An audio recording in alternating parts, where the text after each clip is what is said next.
2026년 5월, 에스토니아가 천무 3문을 추가 계약했다는 보도가 나왔습니다. 첫 계약으로부터 딱 5개월이 지난 시점이었습니다. 무기체계 하나를 들여오는데 통상 수년이 걸립니다. 그런데 에스토니아는 채 반년도 되지 않아 다시 계약서를 꺼냈습니다. 이 영상에서는 3가지를 다룹니다.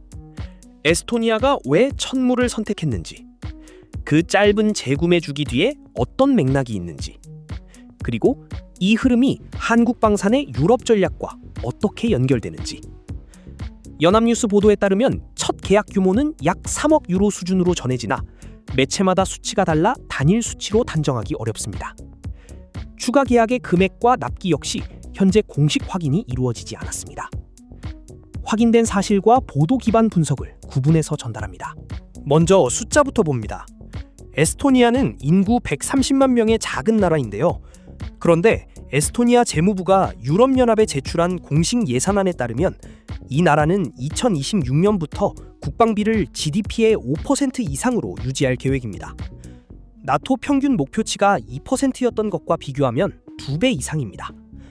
유럽연합 공식 사이트에 게재된 에스토니아 2026 예산안 문서에서 확인되는 수치입니다. 이 나라가 이렇게 빠르게 무장에 나선 이유는 지도를 보면 바로 드러납니다. 에스토니아는 러시아와 직접 국경을 맞댄 발트 3국 중 하나인데요. 수도 탈린에서 러시아 국경까지는 약 160km. 유럽에서 안보 긴장이 고조된 이후 발트 3국은 서유럽보다 훨씬 빠른 속도로 재무장을 진행하고 있습니다. 그런데 돈을 쓰겠다는 결정과 어디에 쓸지를 고르는 것은 다른 문제인데요.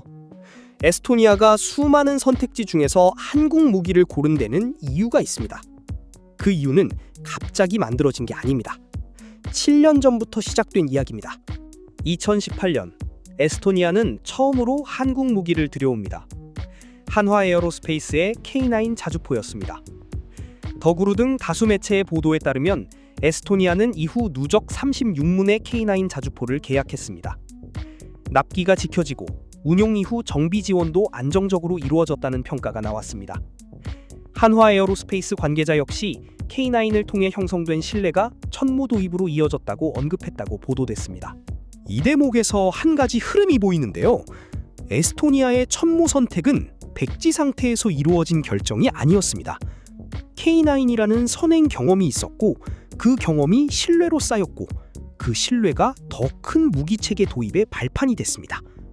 방산에서 흔히 말하는 레퍼런스의 힘입니다. 한 번 신뢰를 얻은 공급자는 다음 계약에서도 익숙한 선택지가 됩니다.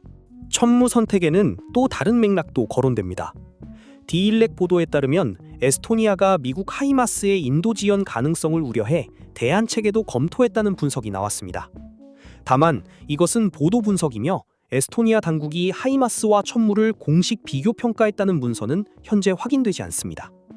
천무가 하이마스보다 우수하다는 이야기가 아닙니다.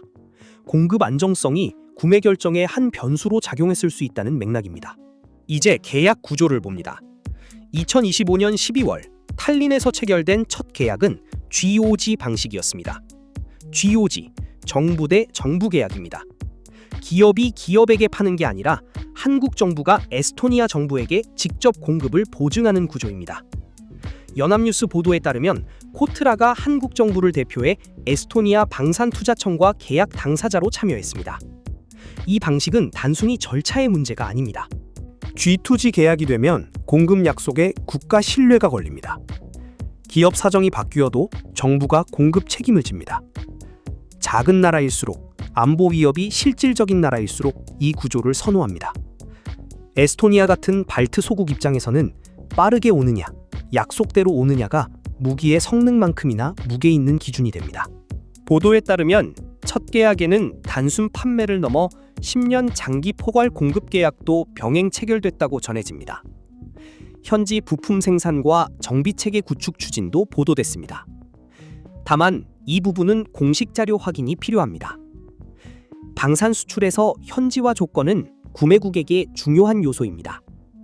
무기만 사는 게 아니라 유지, 보수 역량까지 함께 얻는 구조이기 때문입니다. 시야를 넓혀봅니다. 연합뉴스 보도에 따르면 에스토니아 천무 계약은 유럽에서 폴란드에 이어 두 번째, 발트해 국가로는 첫 번째 수출 성과인데요. 폴란드에서 시작된 천무의 유럽 진출이 러시아 국경과 가장 가까운 발트해까지 닿았습니다. 지도 위에 점 하나가 찍힌 게 아니라 방향이 생긴 겁니다. 글로벌 이코노믹은 한화 에어로스페이스가 2026년 4월 독일 베를린에 현지 법인을 설립했다고 보도했습니다. 독일 방산 전문 매체를 재인용한 보도인데요. 다만 공식 등기나 한화 에어로스페이스 공시를 통해 직접 확인된 내용은 아닙니다.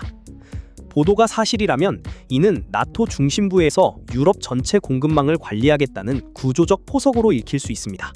중요한 건 숫자가 아니라 방향인데요. 에스토니아 계약 하나가 의미 있는 게 아닙니다. 2018년 K9, 2025년 천무 첫 계약, 2026년 천무 추가 계약.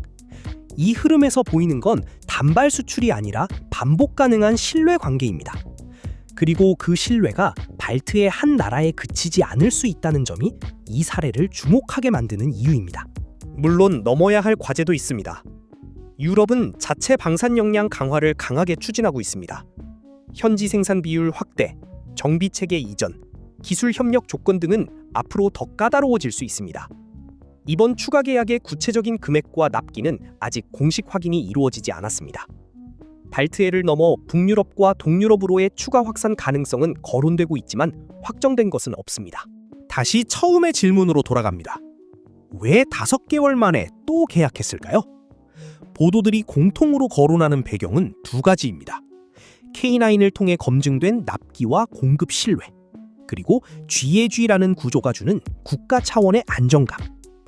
방산에서 재구매 주기는 만족도의 간접 지표로 읽힙니다. 그 5개월이라는 숫자가 말보다 더 많은 것을 설명합니다. 에스토니아의 천무 재구매는 무기 하나가 더 팔렸다는 이야기가 아닙니다. 7년에 걸쳐 쌓인 신뢰가 어떻게 반복 계약으로 이어지는지를 보여주는 사례로 거론됩니다.